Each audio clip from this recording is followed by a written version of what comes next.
I walked into my brother's engagement party. The bride whispered with a sneer, "The stinky country girl is here." She didn't know I owned the hotel, or that her family was about to learn the truth in a way they couldn't laugh off. Not with screaming, not with cops, not with a viral meltdown.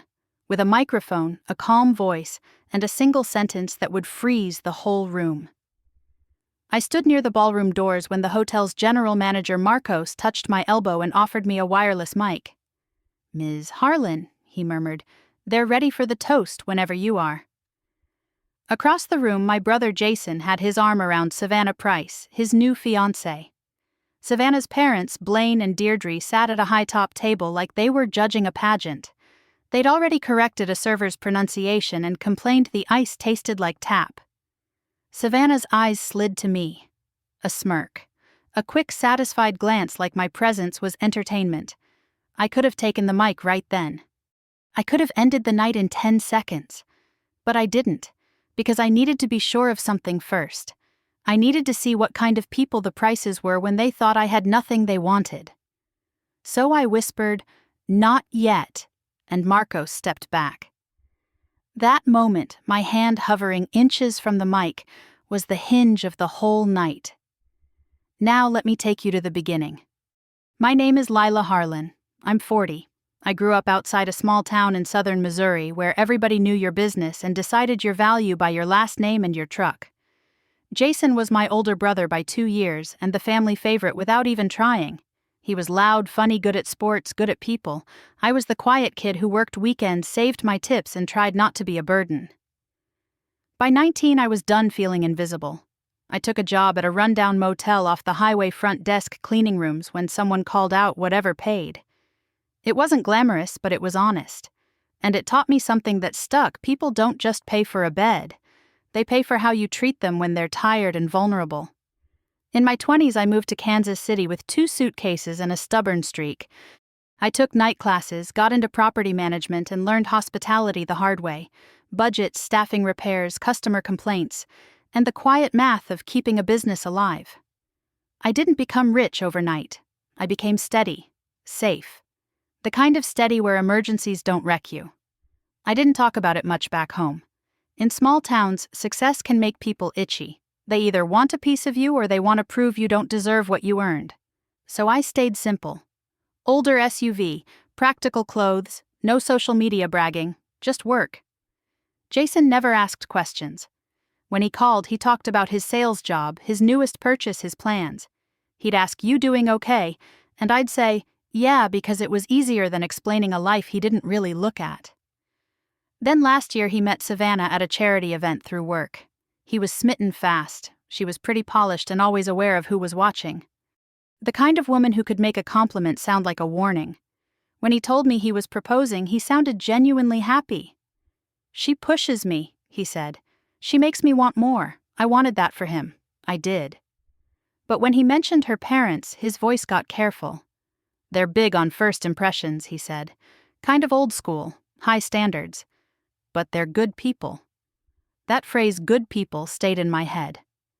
A month later, he called again, excited. "Engagement party's set," he said. Savannah's mom found the perfect place. The Beaumont. I almost dropped my phone. The Beaumont was my hotel. Not on paper in huge letters, not with my name on the sign. But I was the majority owner. I'd bought in when the property was struggling years earlier, and I'd kept it quiet on purpose. I didn't need strangers knowing my business. I didn't need relatives acting different around me. Jason had no idea. And suddenly I realized Savannah's family didn't choose the Beaumont because they cared about the people behind it. They chose it for the shine, for the status, for the picture it would paint. I considered telling Jason right away. I even started to. Then I stopped, because part of me, an older, tired part, wanted to know the truth. Not about the hotel, about them. How do they treat someone they think is less? So I decided to attend as the version of me they would assume.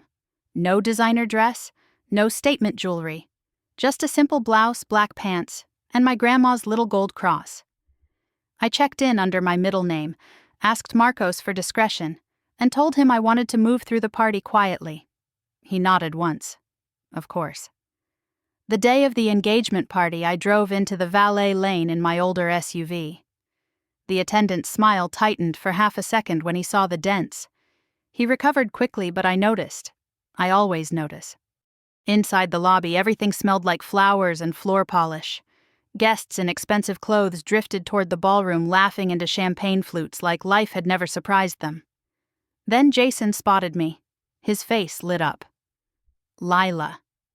You made it." He hugged me hard, and for a moment I felt like maybe I'd worried for nothing. He turned me toward Savannah. "Babe, this is my sister."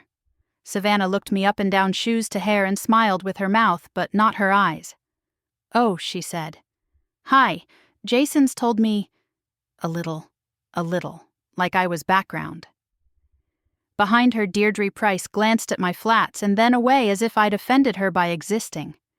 Blaine kept talking to someone else and didn't bother to include me. My stomach tightened. Not because I needed their approval, because Jason didn't see it, didn't hear the message underneath every polite word. I took one step toward the ballroom entrance, and then Savannah's whisper floated back, sweet and sharp. "The stinky country girl is here." She said it like a joke. I felt the old urge to shrink. Instead, I lifted my chin, and I walked in anyway. Part 1. The Girl They Never Took Seriously. 1085 words continue. The ballroom lights were soft and flattering, the kind meant to smooth edges and blur imperfections. White linens, tall floral arrangements, a small stage with a gold-trimmed podium. Everything whispered money spent carefully but loudly. I took a slow breath and stepped fully inside. At first, no one noticed me. Conversations continued in polished loops, real estate stock tips, golf courses with waiting lists. Then a woman at a nearby table glanced my way. Her eyes paused, traveled, lingering just a beat too long. She leaned toward her companion and murmured something. The companion turned. Then another. It spread quietly like a draft through the room.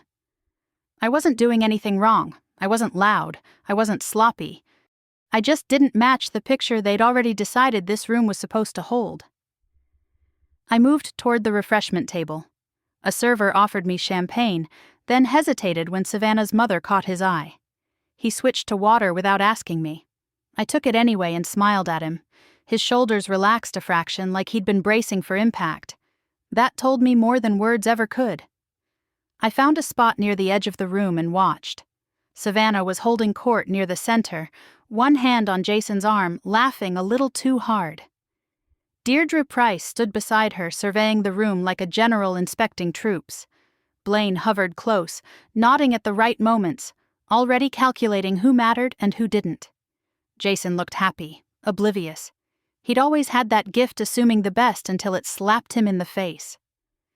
A woman about my age drifted over, drink in hand. "Family of the groom?" she asked, eyes curious. "Yes," I said. "His sister." "Oh." Her smile shifted, not unkind, just recalibrated. "That's nice. You must be so proud." "I am," I said. And I meant it. She hesitated. "And you live around here?" "Close enough," I replied. She nodded, satisfied, and drifted back to her table. No follow-up questions. No interest beyond the label she'd already placed on me. A few minutes later, I felt it before I heard it, the ripple of laughter behind me. Soft, controlled, the kind meant to stay private. "The stinky country girl is here." The words floated again, clearer this time. I didn't turn around. I didn't need to. I knew Savannah's voice now, the sweetness edged with something sharp. I set my water down carefully. My hand didn't shake, but something inside my chest tightened, old and familiar. I'd heard variations of that sentence my whole life. Too plain, too quiet, too much dirt under the nails. I'd learned long ago that reacting was what people like Savannah wanted. It gave them power.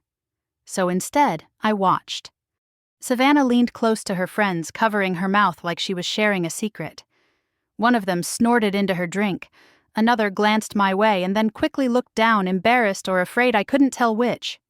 Deirdre noticed too. She didn't smile, didn't frown. She simply turned her body slightly, placing herself between Savannah and me like I was something unsightly that needed to be blocked from view. Blaine caught my eye for the first time. His gaze flicked over me, assessing. Then he dismissed me with a half-turn, already bored. I thought of my mother, gone 10 years now, who used to say, "People tell you who they are when they think you don't matter." I picked up a small plate and took a bite of chicken I'd approved months ago during a tasting. It was still good, moist, properly seasoned. The kitchen staff had done their jobs well. Nearby, a server dropped a fork. It clattered loudly against the floor, breaking the hum of conversation for half a second. Deirdre shot him a look so sharp he flinched. For heaven's sake, she muttered, not quietly. I bent down, picked up the fork, and handed it back to him. "It happens," I said softly. "You're doing fine." His eyes met mine, surprised, grateful. "Thank you, ma'am." Deirdre stared at us like we'd both violated some unspoken rule. I straightened and met her gaze. Calm, neutral, unapologetic. She looked away first. Jason finally made his way over, smiling. "You okay?" he asked. "You've been quiet. I'm just taking it all in," I said. He laughed. "Savannah's family goes all out, huh?" I studied his face. The brother who'd taught me to ride a bike. The man who still called me when his car made a weird noise because he trusted my judgment. I wondered what it would do to him to know what had been said about me not 10 feet away. "Yeah," I said carefully. "They certainly have standards." He missed the edge in my voice. "You should come meet her parents properly," he said, already turning. I followed him to their table. Savannah's smile sharpened when she saw me approaching. "Oh," she said again. "You're still here." "I am," I replied. Jason laughed, thinking it was a joke. "Mom, Dad, this is Lila." Deirdre looked me over once more, then extended 2 fingers for a handshake. "How?" "Nice," she said. "Jason tells us you're very independent." "I try to be," I said, taking her hand briefly. Blaine nodded without standing. "So he said, what do you do?" The question was casual, but I heard the test beneath it. "I work in hospitality," I said. Oh, Deirdre tilted her head. "Like event planning." "Something like that," I replied. Savannah snorted softly. "Well, at least you're getting a free meal tonight," she said. "This place isn't cheap." Jason stiffened. "Savannah?" "It's a joke," she said lightly. "Relax." I smiled. Not because it was funny, because I finally understood. This wasn't about me. It never had been. It was about how they felt when someone they'd labeled as less stood in the same room as them, ate the same food, took up the same space. I excused myself before Jason could say more. As I walked away, I felt eyes on my back, curious now, uneasy. Near the stage, Marcos caught my gaze again. He raised his eyebrows slightly, a silent question. I looked at the room one more time, at the laughter that rang just a bit too loud, at Savannah's confident posture, at Jason's easy smile, still unaware. My fingers brushed the edge of the microphone resting on the podium. Not yet, I thought. But soon. Because the longer they underestimated me, the clearer everything became. And when the truth finally surfaced, it would speak for itself. I moved away from the stage and slipped through the side doors into the corridor that led toward the offices. The noise of the ballroom softened behind me, replaced by the steady, familiar hum of a building doing its job, air handlers, distant carts rolling over tile, the muted voices of staff coordinating the night. This was the part of the hotel most guests never saw, and the part I knew best. I leaned against the wall for a moment, breathing, letting the tightness in my chest settle. Not because I was afraid, because I was disappointed in a way that felt heavier than anger. I'd hoped foolishly maybe that Savannah's comment was a one-off, a lapse, a bad joke. But now I saw the pattern clearly. The glances, the tone, the way people treated servers like furniture and assumed I was lucky to be included at all. I thought of all the times I'd walked these halls years earlier, clipboard in hand, hair pulled back solving problems no one else wanted to touch. Broken AC units in July, flooded bathrooms at midnight, guests screaming at me because a storm knocked out the power. Back then, I'd learned something important: when you stay calm while everyone else panics, people eventually listen. A familiar voice called my name.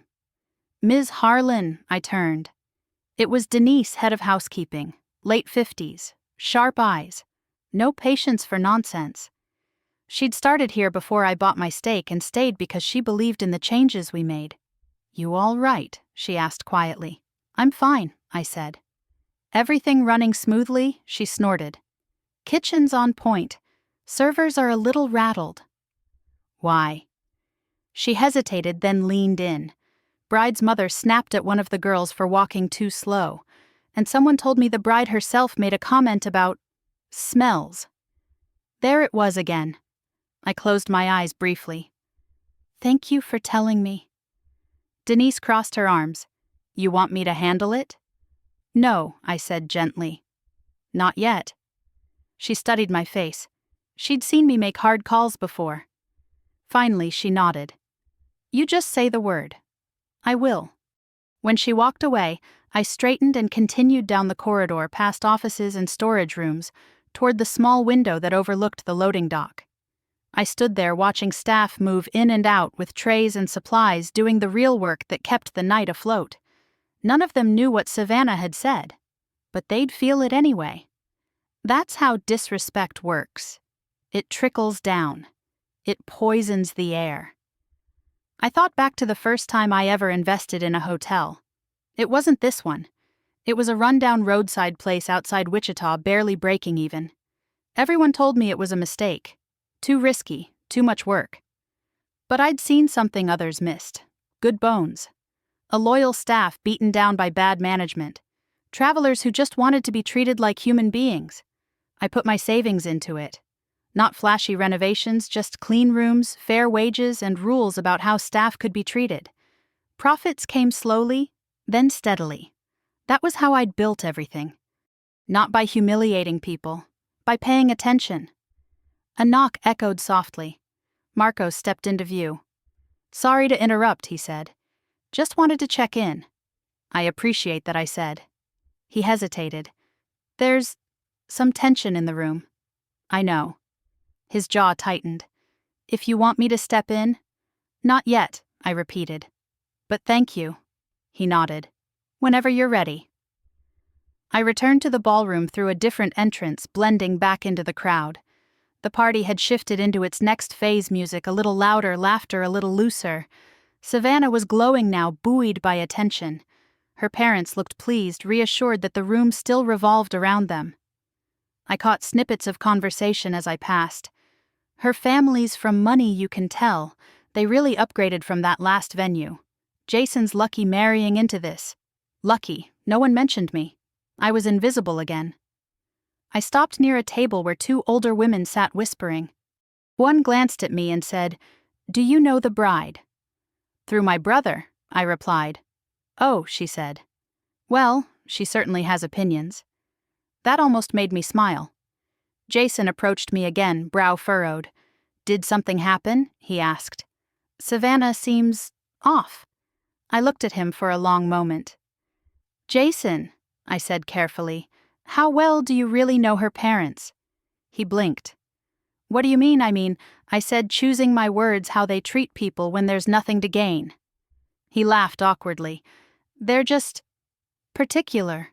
"About manners?" I asked. "Or about status?" He shifted his weight. "You're reading too much into it."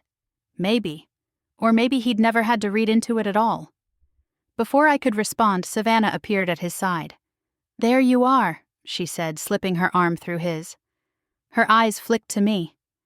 "Everything okay?" "Fine," I said. She tilted her head. "You're very quiet. Are you uncomfortable in places like this?" Jason frowned.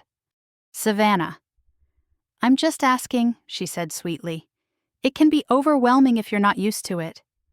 There it was. The assumption laid bare. I met her gaze. "I'm very comfortable," I said evenly. She smiled, unconvinced. Behind her, Blaine was speaking with the hotel manager, my hotel manager gesturing toward the bar. I watched Marcos nod politely, professional to the core. Blaine laughed loudly and clapped him on the shoulder. "We'll expect a discount on the open bar, right?" he joked. Marcos smiled thinly. "We'll make sure everything is handled appropriately." Blaine winked, satisfied. Something shifted in me then. Not rage, resolve. I'd given them space, time, the benefit of the doubt. What they'd done with it was on them. The DJ tapped the microphone lightly. "Ladies and gentlemen, if I could have your attention." The room quieted. Savannah squeezed Jason's hand, anticipation lighting her face. Marcos caught my eye across the room. This time I nodded. He moved toward me, discreetly handing over the microphone. I felt its weight settle into my palm. The room held its breath, and for the first time that night I wasn't invisible anymore. The microphone was warm from the DJ's hand. I felt its weight, not heavy but solid, real. A quiet reminder that what I said next would land whether I wanted it to or not. Marco stepped back, giving me space. The DJ glanced at me confused, then shrugged and ceded the stage. In a room like this, confidence fills gaps faster than explanations ever could. I didn't speak right away. That pause did more than any raised voice. Heads turned. Conversations died mid-sentence. Savannah's smile tightened as she leaned toward Jason, whispering something sharp enough to crease his brow. I looked out over the crowd, people frozen in polite expectation, glasses hovering inches from lips. Then I said calmly, "Good evening." My voice carried. Years of negotiations and staff meetings had taught me how to speak without shouting. "My name is Lila," I continued. "I'm Jason's sister." A few murmurs rippled through the room. Savannah's mother stiffened. Blaine's smile faltered just slightly. "I wasn't planning to speak tonight," I said. "But I think it's important to acknowledge the people who make nights like this possible." I gestured toward the servers lining the walls, toward the kitchen doors swinging quietly behind them, toward the bartenders still working even now. "Hospitality," I said, "is about how you treat people when they're tired, when they're working, when they think no one important is watching." Savannah's eyes narrowed. Jason stared at me confused. I continued, still steady. "Some of you may not know this, but this building wasn't always what it is today. Years ago it was struggling, staff turnover, deferred maintenance, the kind of place people overlooked." Blaine crossed his arms. Deirdre whispered something under her breath. "I know I said because I was here. I invested in this hotel when it wasn't fashionable, when it needed work, patience, and respect." The room went very still. "I'm proud of what it's become," I said, "and I'm proud of the people who run it every day." I turned slightly and nodded toward Marcos. He met my gaze, face carefully neutral, but his eyes were warm. Savannah laughed, one sharp, incredulous sound. "Wait," she said loudly. "Is this a joke?" I looked at her. Not unkindly, just honestly. "No," I said. "It isn't." Blaine let out a short chuckle. "Now hold on," he said. "You're saying what exactly I'm saying," I replied, "that I'm the majority owner of the Beaumont." Silence. Not the awkward kind, the heavy kind, the kind that presses against your ears. Someone's glass clinked against a table. Somewhere a phone buzzed and was quickly silenced. Savannah's mouth opened, then closed. Deirdre's face went pale. Blaine's jaw worked, searching for words that didn't come. Jason stared at me like I'd just told him I'd lived a second life. "You own this place?" he asked. "I do," I said softly. "But you never said—" "You never asked," I replied, not accusing, just stating a fact. Savannah took a step back as if the floor had shifted beneath her heels. "That's not funny," she said. "You can't just—" "I didn't," I said. "I worked." Her friends looked anywhere but at her. Deirdre cleared her throat. "Well," she said tightly, "this is certainly unexpected." It was, I agreed. For me too. I didn't expect to hear certain things tonight. Savannah's eyes flashed. What things? I let the silence stretch again. Not to punish, to give her space to remember. "The way people speak," I said finally. "When they think no one of consequence is listening." Blaine shifted uncomfortably. "If someone said something inappropriate, they did," I said. "More than once." Jason's face flushed. "Savannah," he said quietly. What did she mean by Savannah? Shook her head quickly. "This is ridiculous. She's twisting things." I looked at the servers. At the staff who'd been talked over, snapped at, dismissed. "I want to be clear," I said. "I'm not here to embarrass anyone. I'm not canceling a party or throwing anyone out." Deirdre exhaled, visibly relieved. But I continued, "I won't ignore behavior that treats people like they're disposable." I turned to the room. "This hotel runs on respect. That includes tonight." A few guests nodded, others stared at their shoes. Savannah's composure cracked. "So what she snapped, this is some kind of power play." "No," I said. "It's a boundary." She laughed again, too loudly. "You think owning a hotel makes you better than everyone I met her gaze?" "No, I think how you treat people shows who you are." Jason stepped forward, voice low. "Savannah," he said, "did you really say?" She looked at him, panicked now. It was a joke. Everyone jokes. Not like that, he said. The room felt different now. The air had shifted. People who'd been so sure of themselves minutes earlier were suddenly cautious. Marco stepped closer to the stage, professional but firm. "If anyone has concerns," he said, "I'll be available." Blaine cleared his throat again, forcing a smile. "Well, he said this has certainly been enlightening." I nodded. "I'm glad I said, because nights like this should be about joy, not judgment." I handed the microphone back to Marcos. As I stepped off the stage, the room erupted, not in applause, but in low, stunned conversation. Savannah stood frozen, her confidence leaking away in real time. Jason followed me, his face pale. "Why didn't you tell me?" he asked. I stopped near the edge of the room. "Because I wanted to be your sister," I said. "Not your resume." He swallowed. "I'm sorry," he said. "I should have noticed." I touched his arm. "We'll talk later." Behind us, Savannah's parents were scrambling, whispering, smiling too brightly, trying to regain footing. But something had cracked, and cracks have a way of spreading. As I looked around the ballroom at the staff standing a little taller, at the guests seeing the room differently, I knew this wasn't the end. It was the beginning of consequences. The party didn't end right away. It limped on like a song that had lost its rhythm but hadn't yet stopped playing. Music resumed at a lower volume. Drinks were refilled with careful politeness. Laughter sounded forced, measured, as if everyone was suddenly aware of how thin walls really were. Savannah disappeared into the restroom with two friends. Deirdre hovered near the bar, smiling too tightly at anyone who met her eyes. Blaine pretended to be deeply engaged in his phone. Jason stood beside me in silence for a long moment. Finally, he said, "I need to talk to her." "I know," I replied. He hesitated. "Will you stay?" I nodded. "I'm not going anywhere." He walked off, shoulders squared but uncertain, like a man stepping onto unfamiliar ground. I took a seat at a small table near the edge of the room. Denise appeared quietly with a glass of water. "You did good," she said under her breath. "So did you," I replied. She squeezed my shoulder once and moved on. Across the room, I watched Savannah return, face-flushed, makeup hastily repaired. Her eyes locked on me, burning with a mix of anger and something else, fear maybe. Not of me exactly. Of what she could no longer control. Jason spoke to her in low tones. At first she gestured sharply toward me, then toward the room, clearly defensive. He listened, jaw tight, saying little. That worried me more than shouting would have. Blaine eventually approached my table, smoothing his tie. "Lila," he said, voice syrupy. "May I sit?"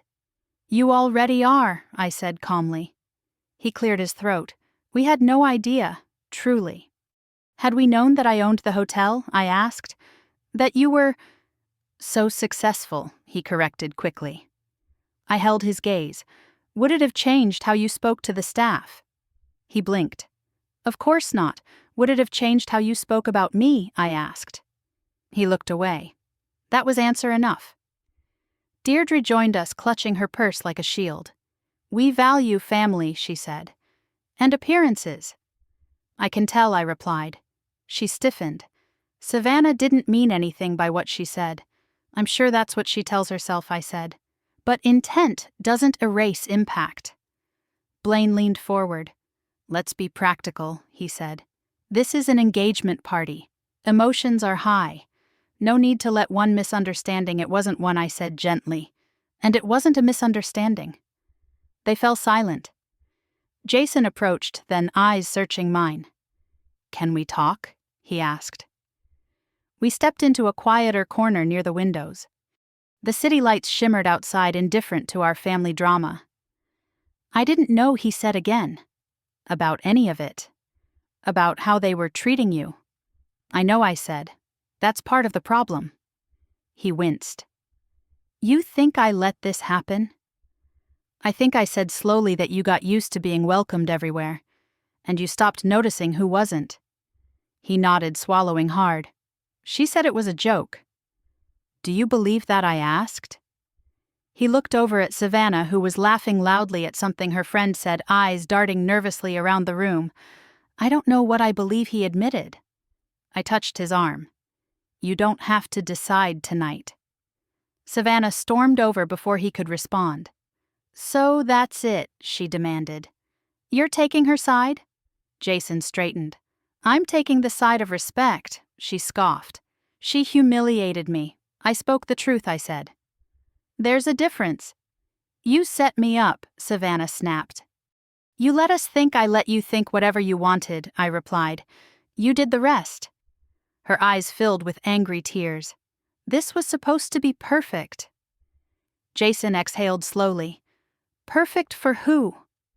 That question hung between them. The DJ announced a break. Guests began gathering their things, murmuring excuses. The energy had shifted from celebration to evaluation, people reassessing what they'd seen, what they'd said, what it might say about them. Marcos approached discreetly. "We can wrap up early if you'd like." "No," I said. "Let it end naturally." He nodded. Blaine pulled Savannah aside, whispering urgently. Deirdre dabbed at her eyes with a napkin, casting me wounded looks as if I'd broken something precious. But what they were really mourning was certainty. As the room thinned, Savannah approached me one last time. Her voice was quieter now. "You could have told us." "I could have," I said. "But then I wouldn't have learned what I needed to learn." She shook her head. "You think you're better than us?" I looked at her, truly looked. A woman raised to believe status was armor, that cruelty was confidence. "No," I said. "I think we all had a chance to be better tonight." She turned away without answering. By the time the last guests left, the ballroom felt larger, emptier. Staff began clearing tables. The night exhaled. Jason stood beside me, exhausted.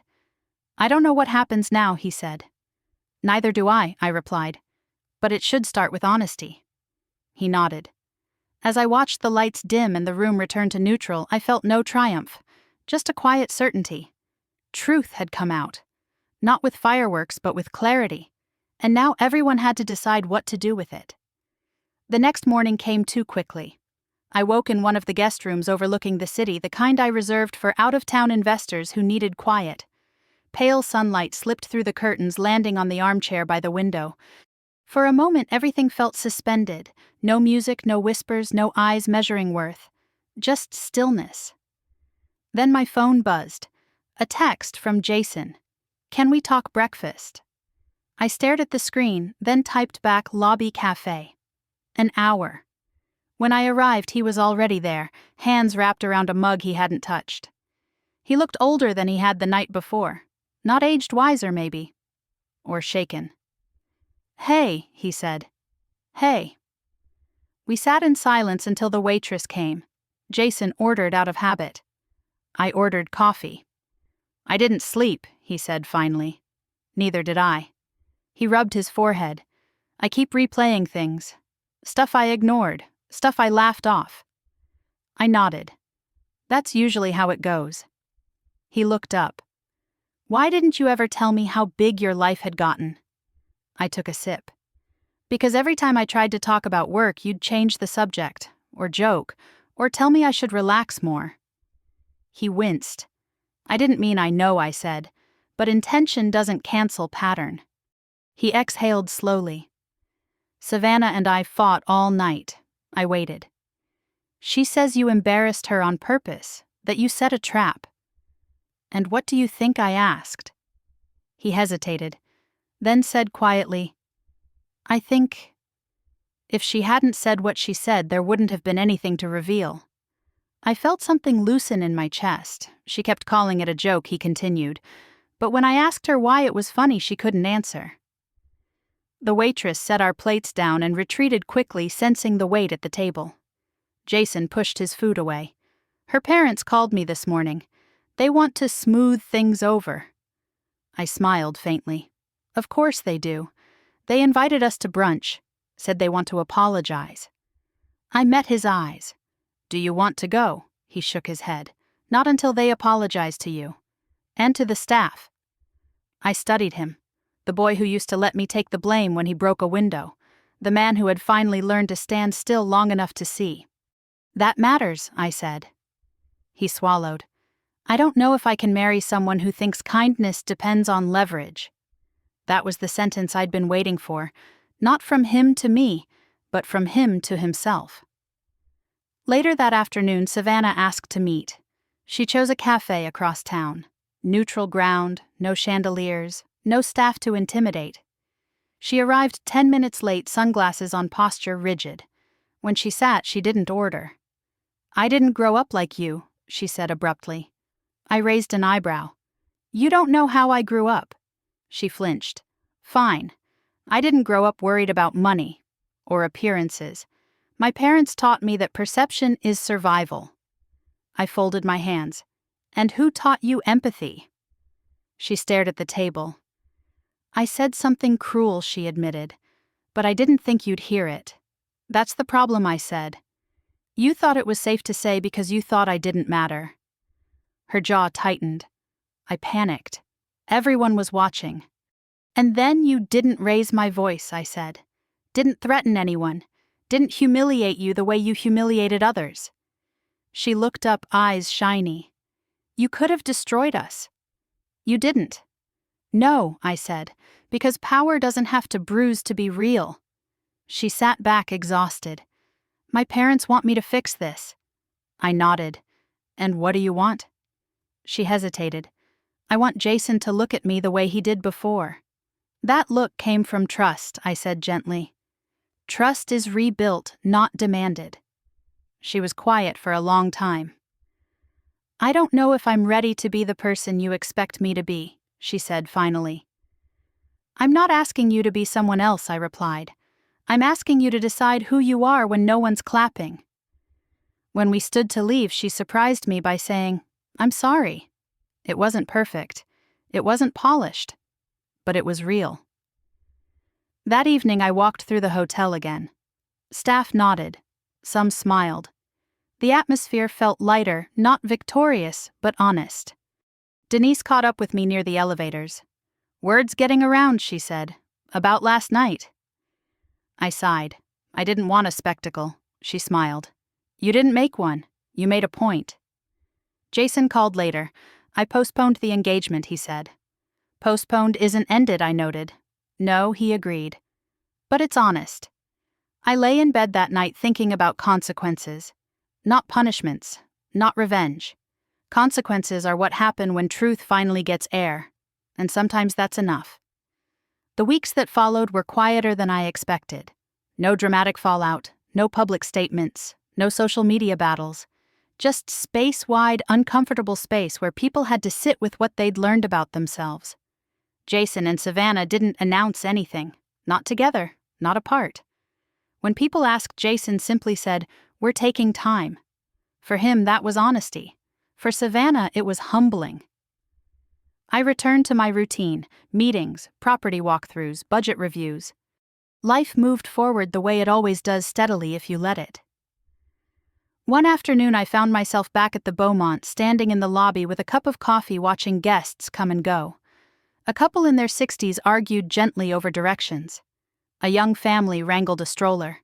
A tired business traveler sighed in relief when the front desk handed over a room key. Ordinary moments. Real life. That's when Savannah walked in. She looked different. No heels, No dramatic makeup. Just jeans, a sweater, and an expression that wasn't guarded so much as unsure. "Hi," she said. "Hi," I replied. We stood there for a moment, two women connected by a story neither of us had planned to share. "I asked Jason if I could talk to you," she said. "He said it had to be my idea, not his." "That was wise," I said. She nodded. "My parents are furious. Not at you. At me." I raised an eyebrow. "That's new. They said I embarrassed them," she admitted. "Not because of what I said, but because it cost them leverage." I didn't respond. I let her hear how that sounded out loud. She swallowed. "I've been thinking about that night. About why I thought it was okay to punch down. I didn't like what I found." "Most people don't," I said gently. She took a breath. "I apologized to the staff, all of them, individually. That surprised me. And they didn't forgive me right away," she said. "Some didn't forgive me at all." "That's fair," I said. She nodded again. "I'm learning that apologies aren't transactions." I smiled faintly. That's a lesson some people never learn. We walked toward the windows, watching the city move below us. "I don't know if Jason and I will make it," she said quietly. "But if we don't, I don't want it to be because I refuse to change." "That's all anyone can ask," I replied. She hesitated, then said, "Thank you for not destroying me when you could have." I met her eyes. "I didn't want revenge," I said. "I wanted truth." She left soon after, shoulders a little lighter than when she'd arrived. Later that evening, Jason called. "She apologized to me," he said. "Really apologized. No excuses." "That matters," I said. "I don't know where this goes," he continued. "But whatever happens, I see you now." That one sentence healed something old. Months passed. The engagement was quietly dissolved, not with bitterness, but with clarity. Jason and Savannah parted ways respectfully, both changed in ways that wouldn't have happened without that night. We stayed in touch. Not close, but human. As for me, I kept doing what I'd always done. Investing in places people overlooked. Hiring people others dismissed. Building quietly. Every now and then I'd catch someone looking at me with surprise when they learned who I was. And every time I'd remember the woman I'd been at 40, standing in a ballroom, underestimated steady. If there's one thing I've learned, it's this: people don't reveal their character when they're winning. They reveal it when they think no one important is watching. So if this story stirred something in you, if it made you think about how you treat the quiet ones, the servers, the people you assume have nothing to offer, I invite you to sit with that feeling. Talk about it. Share it with someone who needs the reminder. And if you believe, like I do, that dignity matters more than status, and that real strength doesn't need to shout, consider staying with us. There are more stories like this. Stories that don't just entertain, but leave something behind. Thank you for listening.